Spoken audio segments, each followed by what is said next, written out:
Good evening and welcome to the Coon Rapids City Council meeting for Tuesday, September 15th, 2020.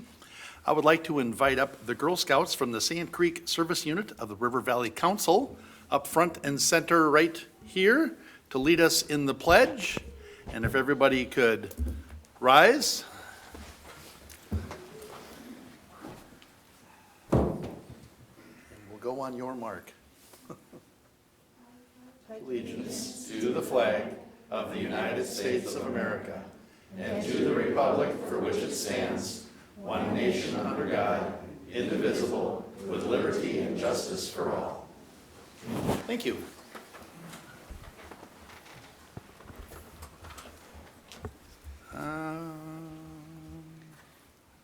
Please call the roll.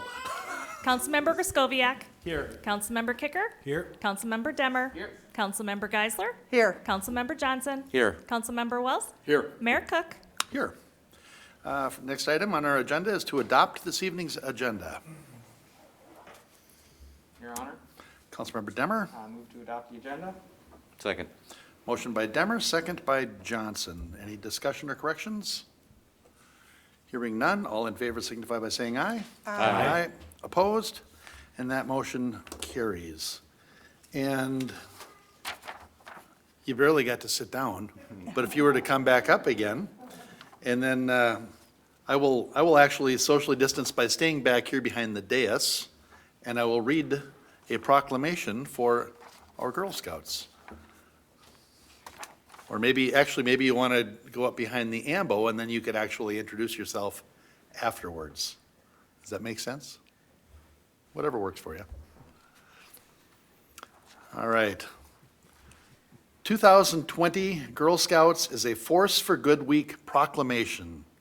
Whereas, since 1912, Girl Scouting has fueled the leadership pipeline in our communities by preparing and inspiring millions of girls and women to be active leaders with the highest ideals of character, conduct, and patriotism. And whereas, throughout its long and distinguished history, Girl Scouts has been the preeminent leadership development organization for girls where they can unleash their potential to be the leaders our world needs both now and in the future. And whereas Girl Scouts' expertise and timeless programming offers every girl a chance to practice a lifetime of leadership in a girl-led, girl-focused, and all-girl environment. And whereas, through Girl Scouting, girls gain courage, confidence, and character to make their local communities and the world a better place. And whereas, girls get exposure to new experiences in science, technology, engineering, and math, STEM, the outdoors, and entrepreneurship through Girl Scouts' unique programs. And whereas Girl Scouts are a force for good during the global COVID-19 pandemic, they've stepped up to serve their communities by creating and distributing face masks to keep people safe, donating cookies to support essential workers, and volunteering to feed those in need. And whereas 28,000 local Girl Scouts members and 12,500 volunteers will be celebrating 108 years of this American tradition and its contributions to the community. Therefore, I, Jerry Cook, by virtue of the authority vested in me as mayor of Coon Rapids, I do hereby applaud the commitment Girl Scouting has made to America's girls and proudly proclaim the week of September 14th through 18th, 2020, to be Girl Scouts is a Force for Good Week, proclaimed this 15th day of September 2019. Congratulations, and if you could maybe just introduce yourselves. Start wherever. My name is Paige, and I'm a Girl Scout ambassador for Troop 14071. My name is Bellman. I'm also from Troop 114071 and as well an ambassador. Awesome. Hi, do you want to tell us who you are? My name is Libby. Okay, so I have a question for you. Whoever wants to field this. So you handed me this canister of these really nice looking, and they smell like mint, something or another, but they don't look like traditional Girl Scout cookies, are they? No. Why don't you come up to the mic, please? No, these are our fall product, and we mainly sell them to family members, and the one that you're holding is like a chocolate and mint. like bark piece. Oh. And they were quick to point out they're all individually wrapped and here for sharing. So I won't close them again. Yeah, pass them around. The sharing idea. The sharing idea, yeah. All right. I thank you very much for coming. Do you want a picture, or what do you want to do? Okay, all right. I'll bring the thing around. And it was 2020, 2020, what did I say? 2019. 2019, really? Well, Wishful thinking. good, just wanted to check.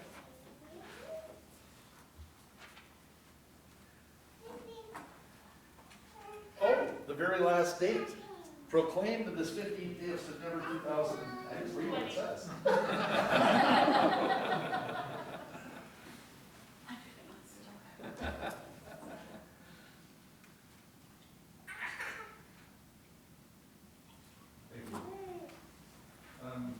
Yeah, Will you fix it? yeah, we will. Okay, we'll fix this and get it out to you.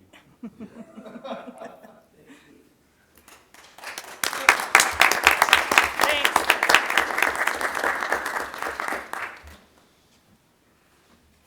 First picture of me in a mask.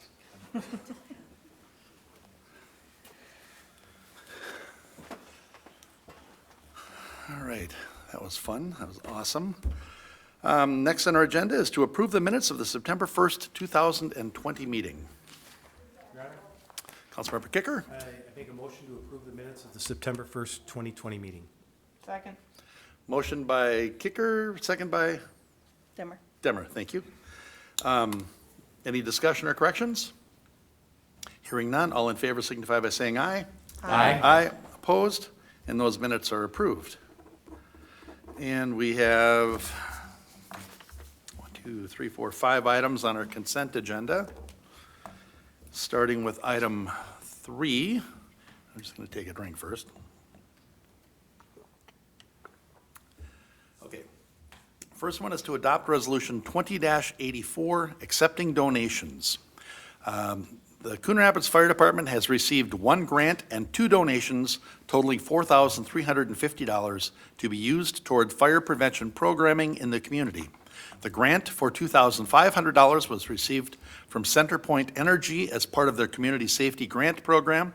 An additional donation of $1,000 and $850 was received from Bauer Services and the Coon Rapids Fire Department Community Fund, respectively. The monies will be used to purchase stovetop fire stop automatic fire suppression devices to be installed in multi-family living units within the city. The stovetop fire stop fire prevention initiative places 2 small automatic fire suppression canisters under the kitchen range stovetop cooking hood in each apartment unit within a building. Cooking fires are the #1 cause of property loss and damage within Coon Rapids over the past years. Preventing a cooking fire from spreading to the surrounding cabinets and combustibles found in a kitchen will save lives and property in our community. And there's some really good videos on those. If you ever get a chance, they are very impressive how they put those fires out. So this is a very worthwhile initiative. So we are looking to accept the grant from CenterPoint Energy and the donations from Bauer Services and the Coon Rapids Fire Department Community Fire Fund totaling $4,350. The next item on our consent agenda, which is item 4 this evening, is to adopt Resolution 20-80, establishing new polling location for Precinct 5-4. As you may recall, the Emma B. Howe YMCA had COVID-19 related restrictions that prevented the city from using their building as a polling location for the primary election held in August. And at that time, Spirit of Grace Church offered their newly remodeled space and allowed the use of their building for both precincts 3-4 and 5-4. Staff is very grateful, we are all very grateful, to the leadership and congregation at Spirit of Grace for their willingness to accommodate the community by allowing use of their building for 2 voting precincts for the primary election during unprecedented times. The space was adequate for a primary election voter turnout, but it is not conducive to general election voter turnout. And the clerk's office has been informed by the Emma B. Howe YMCA that their building will again be allowed to accommodate a polling location in time for the general election on November 3rd, 2020. All registered voters in Precinct 5-4 will receive a postcard in the mail indicating that they now vote at Emma B. Howe YMCA for the general election. So this is just a return to where we were. So we're looking to adopt Resolution 20-80, a resolution establishing polling location for Precinct 5-4 at Emma B. Howe YMCA, 8950 Springbrook Drive Northwest. The next item on our consent agenda, which is item 5 this evening, is to reaffirm the approval of Resolution 20-70 as part of planning case 20-12, Egret Station 10122 Egret Boulevard Reprise Design. At the September 1st, 2020 City Council meeting, Council approved the planning case 20-12 preliminary plat and Resolution 20-70 granting final plat approval with conditions. Although Resolution 20-70 was mentioned in the original memo and Council moved to approve it, the actual resolution document was inadvertently not attached. So we are being asked to formally adopt that resolution. So we're looking tonight to affirm the approval of Resolution 20-70, granting final plat approval for Egret Station to plat a 1.03 acre parcel into one commercial lot as part of planning case 20-12.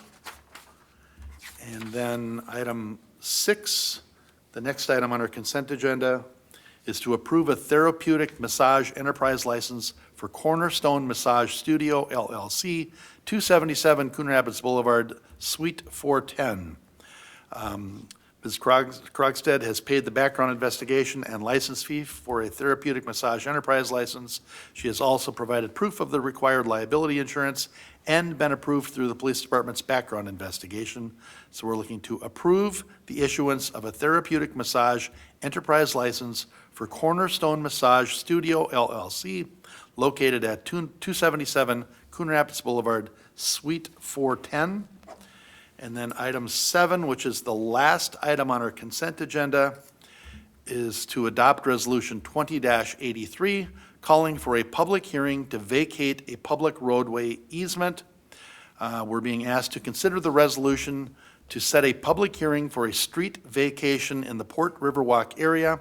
On February 24th, 2020, the city's Housing and Redevelopment Authority sold its Port Riverwalk redevelopment site to Centra North LLC for construction of a 136-unit detached townhome development.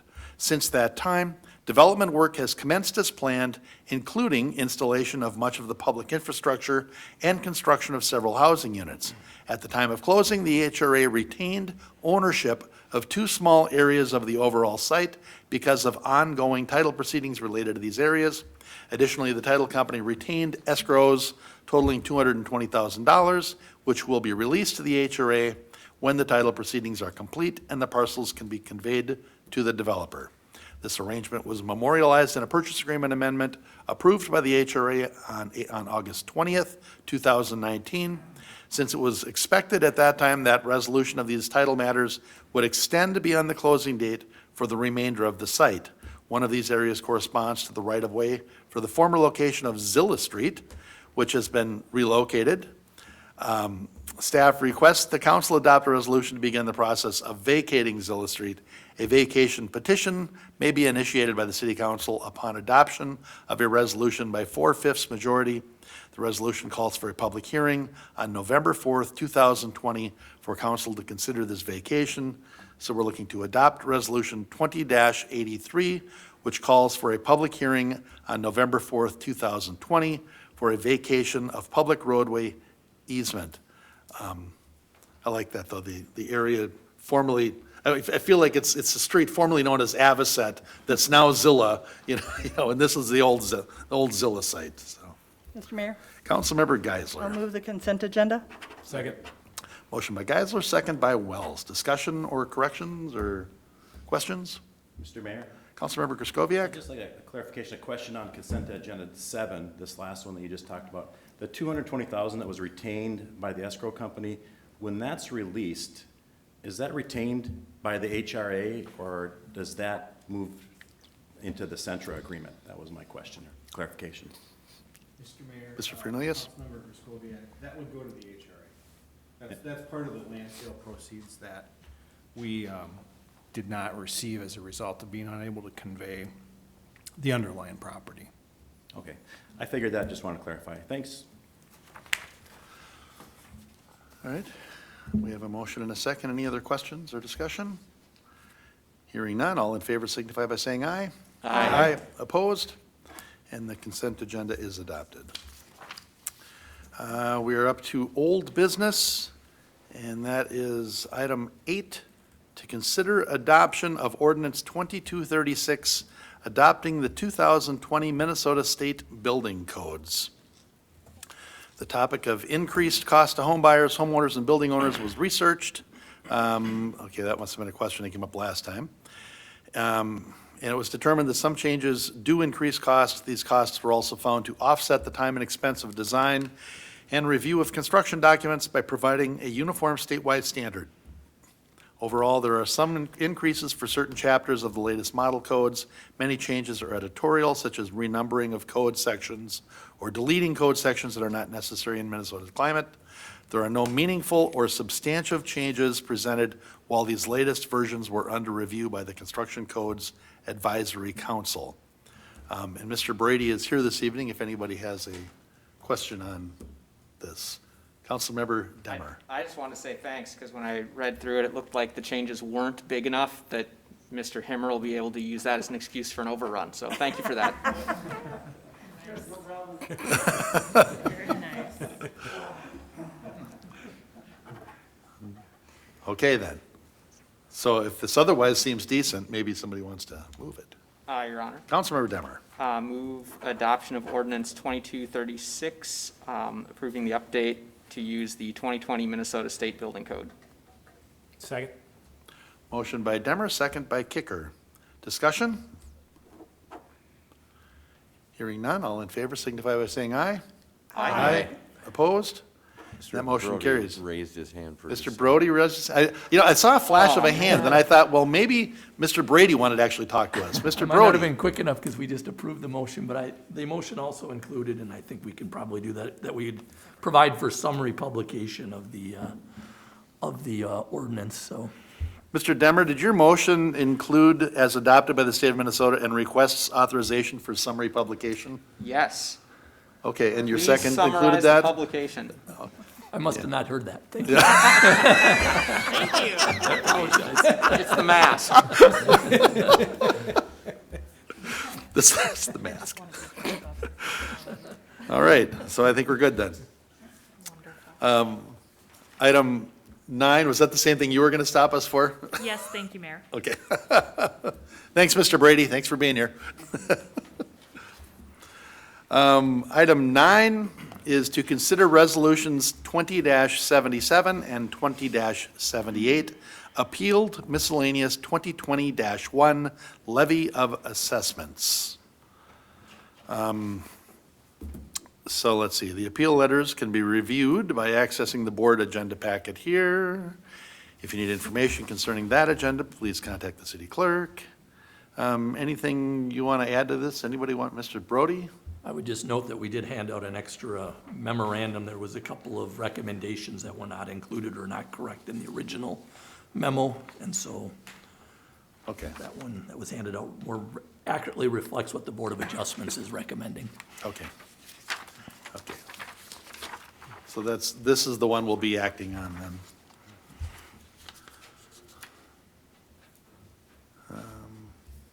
The assessment hearing on miscellaneous assessments was held on July 7th, 2020. Property owners who were objecting to their assessments were referred to the Board of Adjustment and Appeals for review at their meeting on September 3rd.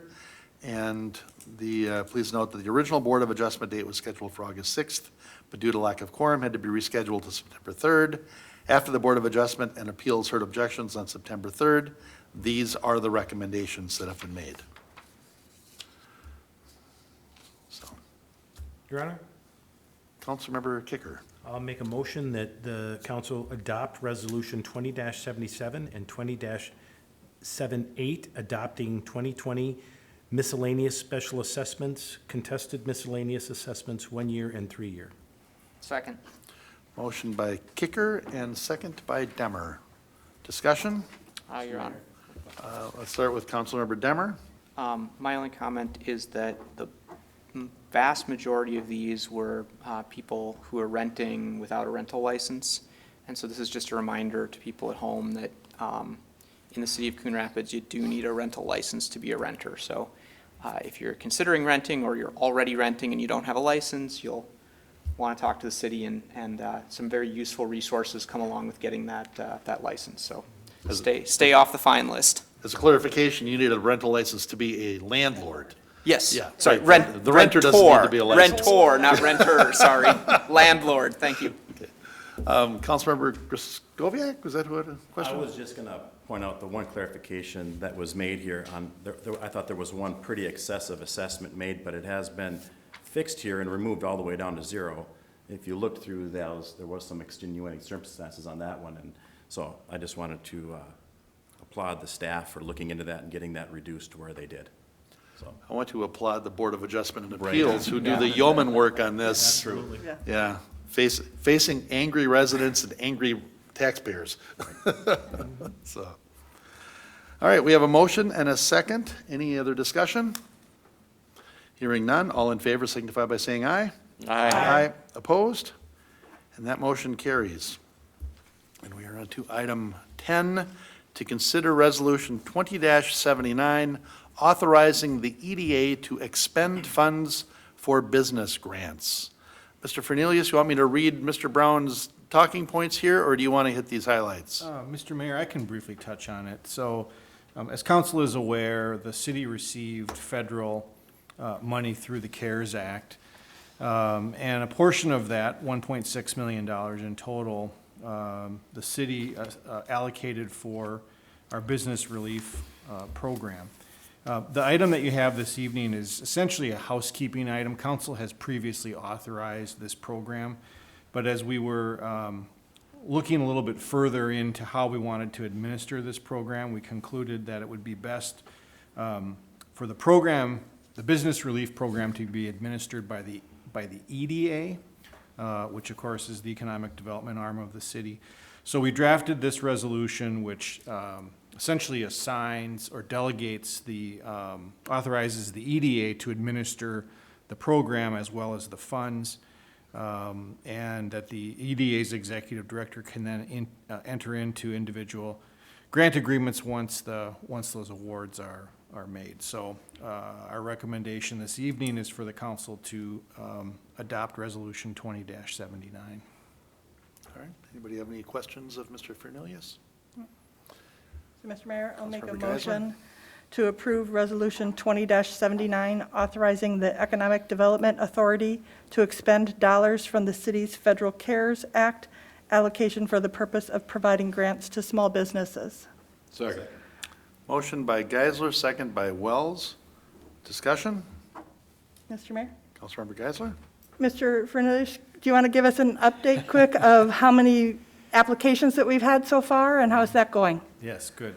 Thank you, Councilmember Geisler. Yes, as of today, we have 72 applications, and the application deadline is this Friday, the 18th. So we encourage businesses that meet the qualifications, if they have not yet applied, to do that. It's a process online, so hopefully people will take advantage of it. Thank you. So, Mr. Fernelius, how does 72 applications calculate out in money-wise? How are we doing with what we've got allocated? Mr. Mayor, we have allocated $1.6 million. I think we did some rough math that if we averaged $15,000 grant, we could provide close to 100 grants. So Okay.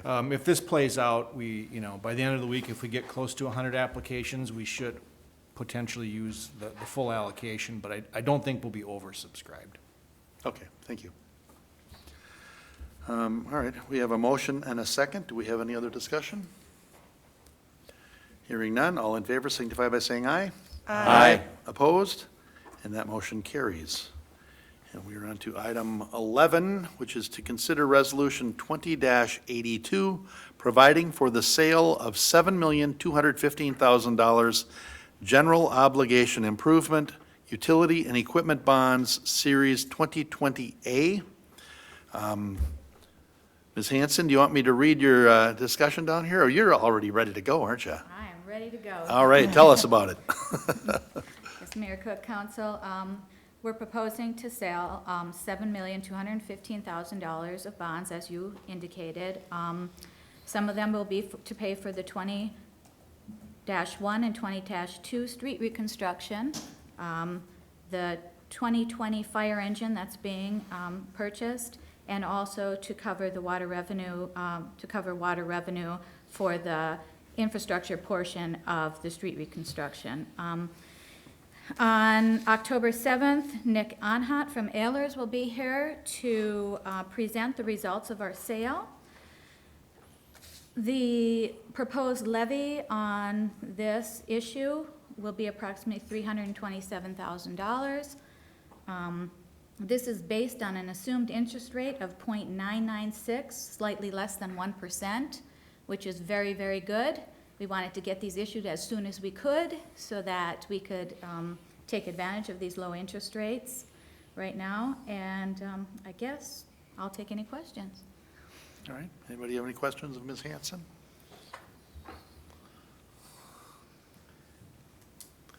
Really? Okay. Mr. Mayor. I thought we were gonna have to rock, paper, scissors. for this. All right, was Councilmember Griscoviac. I do have some questions, not necessarily for Ms. Hanson, but maybe just some concerns, some discussion for the council in general.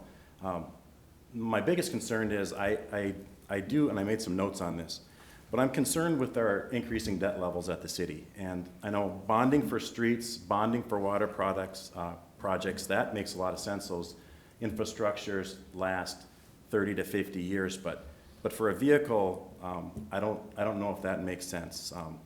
And even though our interest rates are, less than 1%, and that's low, that doesn't necessarily mean that we should accelerate borrowing. So that's a concern I have.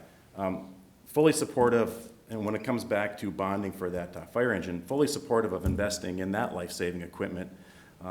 But in the 2020 budget, Replacement Engine 1 was approved in here with funds that were available in the capital equipment fund, not new debt. So that's a change from the 2020 approved budget. And further, the same thing for 2021 with Fire Engine 2. Those funds in the proposed 2021 budget are in our capital equipment fund. Again, not levy dollars. So I think that, if we do bond for those items, we would need to maybe remove those lines from the 21 general fund levy. But that said, I'm not in favor of bonding for the equipment. I think we do seriously need to look at getting our public debt paid down. Maybe instead of issuing new debt for that fire engine, we could look at refinancing existing debt and getting better rates on our existing bonds and getting that paid down. When you think about it, our debt is accelerating.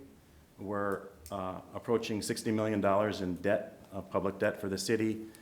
Interest rate on that debt yearly of north of $1 million. So I just wanted to throw that out to the council that we, start thinking about that increasing debt level with the city.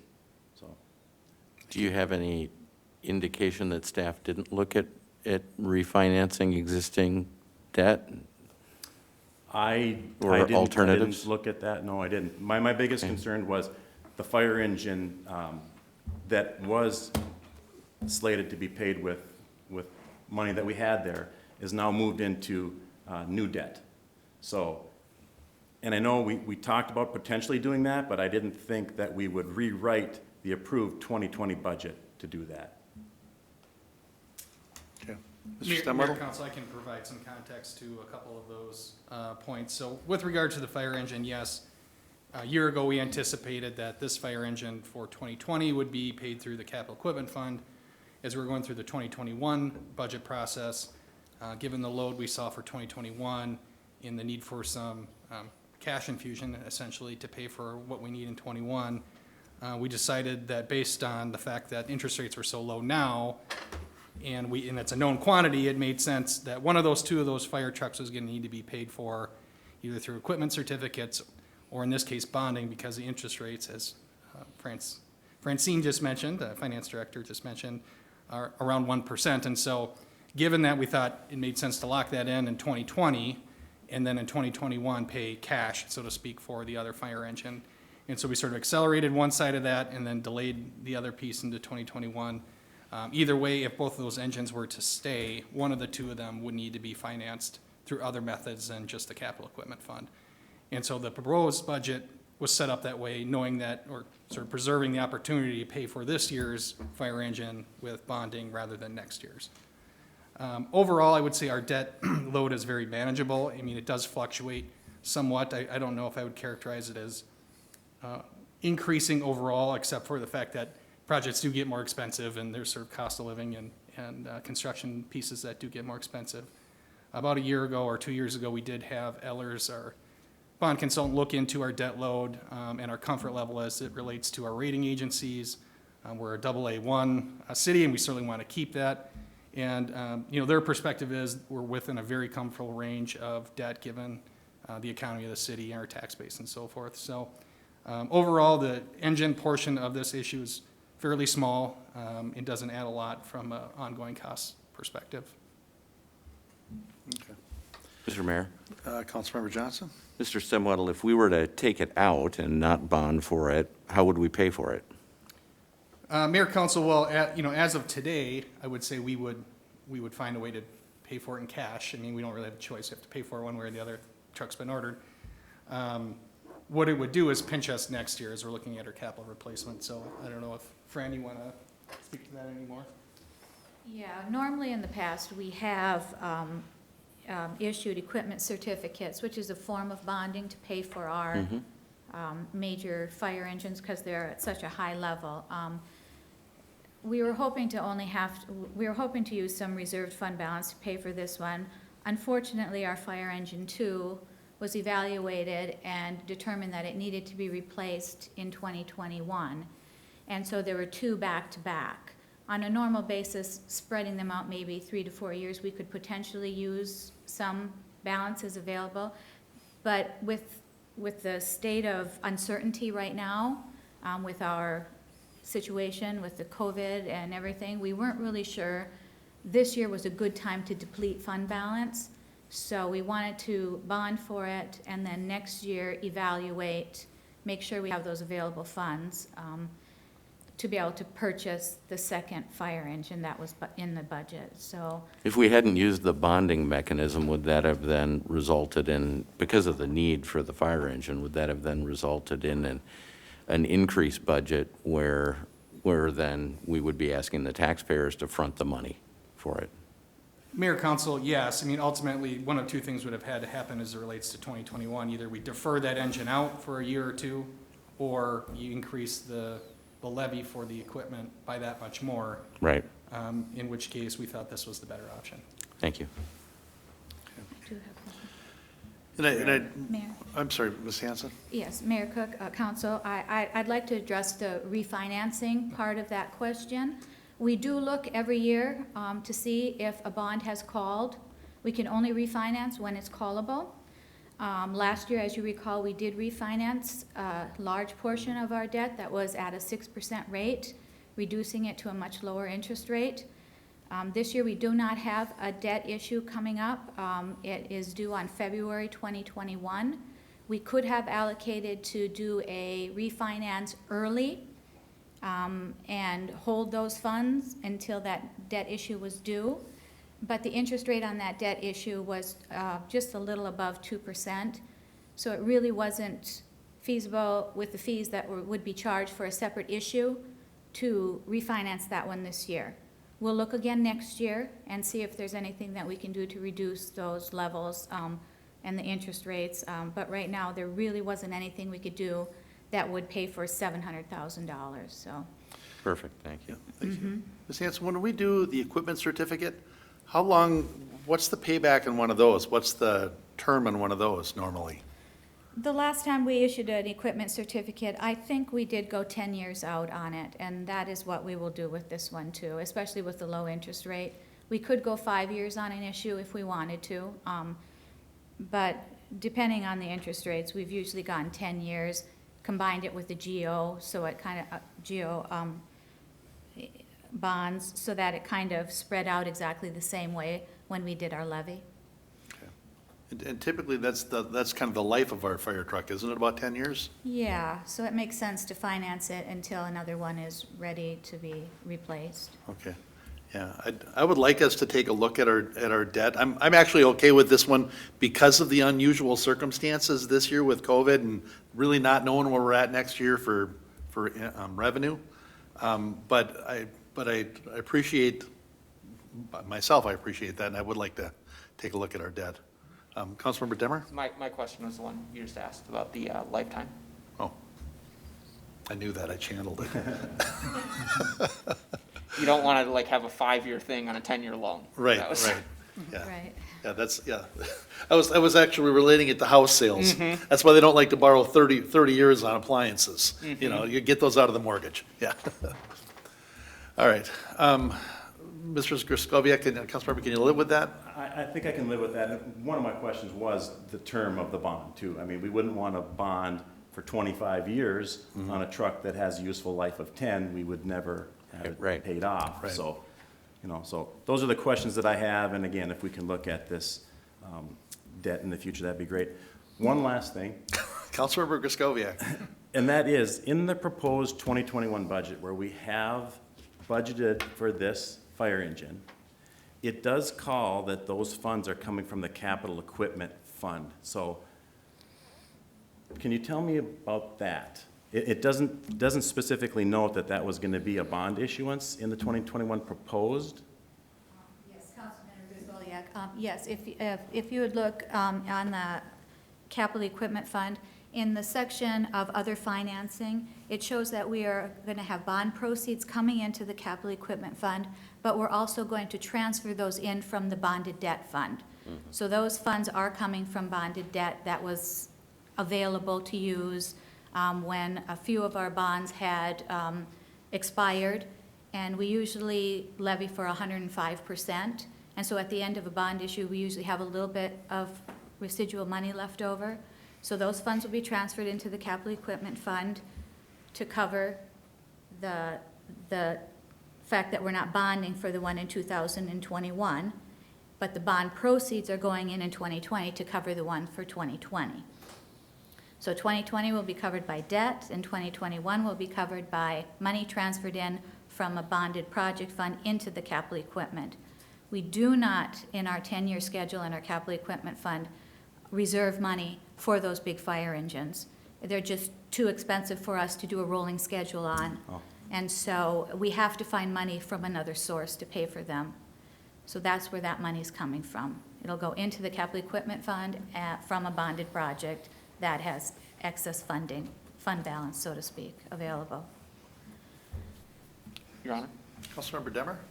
It sounds like there's a general request for a work session where we talk through debt, which I mean just sounds like super fun. But if we have that, I guess a few things I've always wondered, and if they can be brought, would be any metrics that the auditors would use or that the rating agencies would use, like, for example, I don't know if they do a ratio of debt to levy size, right? That I could imagine that would be maybe what a city would use. So if we could get some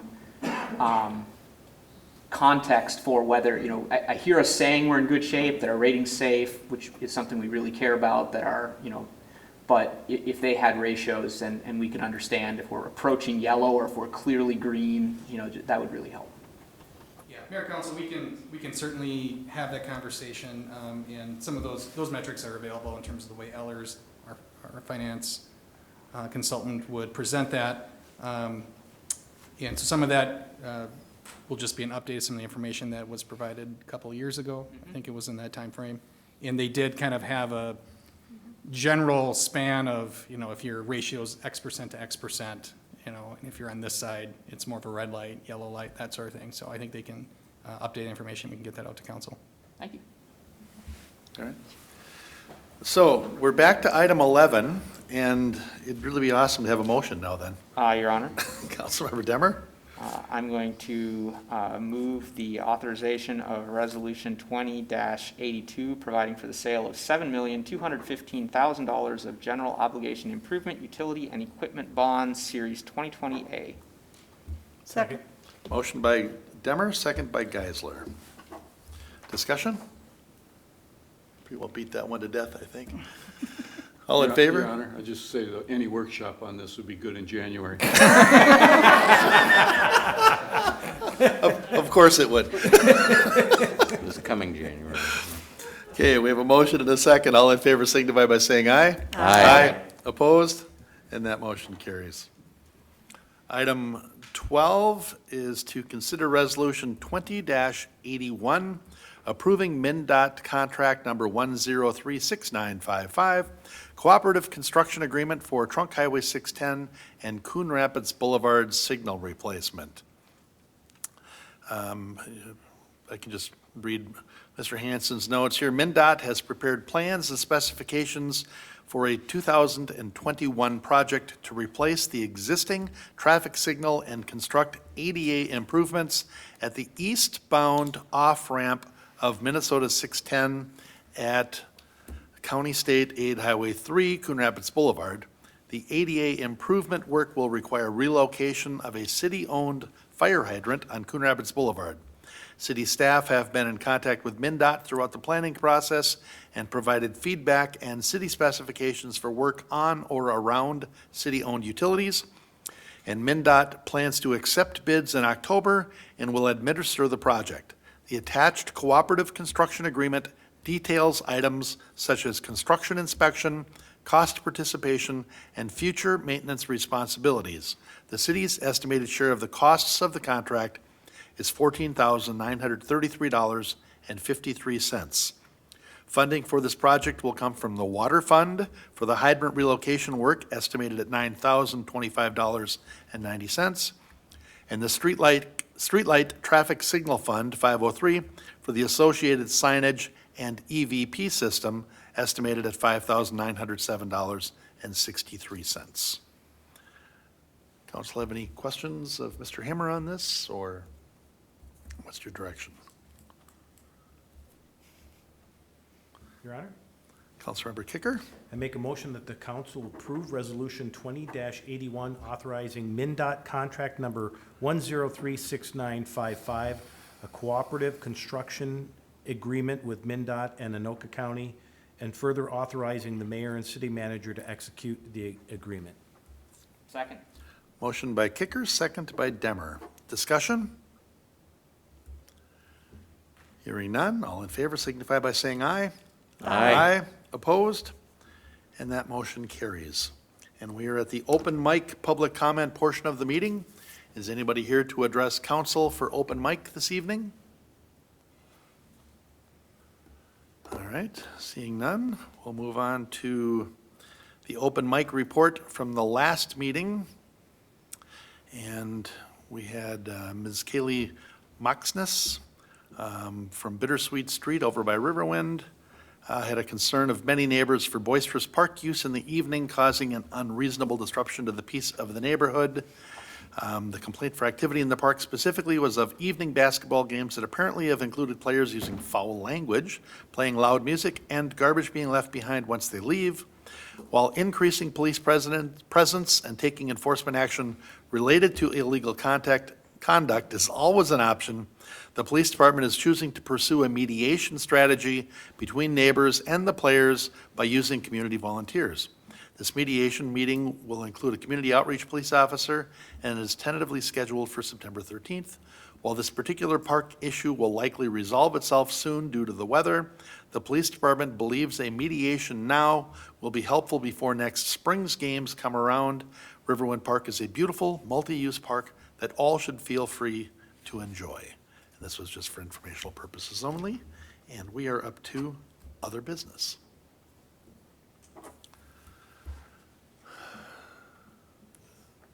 So, normally we'd be really hawking the pet fair right now, And they're celebrating the 2021 Pet Fair. Anything coming up, Mr. Stemwedel? Anything you want to share? Yeah, Mayor, Council, unfortunately, not really. It's, No. A lot of these events, of course, require lots of groups of people in the same place at the same time, and given our role, most of those things have been canceled. One thing that I did want to highlight that we plan to announce tomorrow is the change in our approach to night that we informed council about last week. And for similar reasons with regard to the pandemic, some protection for our police and fire staff that are heavily involved, and for just some practical reasons that, it's going to be dark at 7 o'clock come October 6th. We decided to pivot and go with a virtual night-to-night option where we wouldn't have staff going out to communities, but we'd focus on some demonstrations and things like that of the police department, and Brad can certainly add more information to this. But we haven't sent that announcement out yet. We would plan to do that tomorrow to let those folks know who registered, and which registrations were down significantly, as you can imagine. Let them know what the new plan is. And, if folks choose to gather anyway, they certainly have that option. We would recommend they do that within the state guidelines, but if they want to get together and, have ice cream or do whatever you might do in the fall, hot apple cider perhaps would be better at that point. But just that there wouldn't be that same connection to the police and the typical night-to-night festivities. So, did I miss anything, Chief-wise, related to that? My boss has hit all the highlights, Mr. Chairman. So yeah, we're gonna try to make lemonade from lemons, and because the best neighborhoods are those where neighbors know each other, and we wanna encourage that and support that. That said, the pandemic has changed everything for us, and we're gonna try to do some stuff virtually that people would be able to maybe zoom into or look at via video to try to be as engaging as we possibly can be, but we're hopeful to have a normal next year. All right. Sorry, I was listening to Steve back there trying to turn the gain up to pick you up, and let's see if both your mics are laying down. I'm good. All right. Other business. Your Honor, Councilmember Wells? I was asked to pass on to council and staff, the large military tournament was at Sand Creek Park this past weekend. 1,500 players and families, and it went off without a hitch. They played through all the rain, and they just really appreciate the city, its facilities, and it went off without a hitch, so they thank us. That's awesome. And it's a great tournament to have. And Mayor, Council adds that Al Stoffaker from TC Gateway is the sports marketing director, works hard to bring those sorts of events to our community and other communities in the Twin Cities Gateway, which is our Convention and Visitors Bureau. And we just had a meeting today, and he had similar comments about the success of it, and it was spread out between Sand Creek Park and Blaine Airport Park. And speaking of the pandemic, mentioned how they did a really nice job. He thought of planning for it and planning around some of the issues you might expect by staggering locations and teams and doing all the things that we all need to think about now. But we had some questions early on, given the number of teams they were hoping to bring in, but did a nice job in the end of pulling it all together. Excellent. Thank you. And thank you for the North Star Alliance participation in that. It was long days. All right. Any other business to come before council? Anything going on around the city we should know about? Ms. Lensmeyer? Mr. Mayor and council members, absentee voting in person begins this Friday, September 18th for the general election. All right. How are you doing for election judges? Mr. Mayor, I hesitate to say this out loud, but we are doing well. We've had a great interest in the last week or two. We've had over 40 people asked if we need help. So we are doing really well right now. That is excellent. That is great news.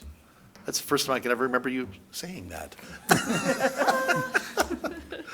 Mr. Stemwedel? Mayor, Council, I should have mentioned as a part of our discussion in IT night, we are planning to hold the city council meeting still on that Wednesday, the 7th, because there are a number of things in motion that are already sort of pointing to the 7th as it relates to things coming down the pike.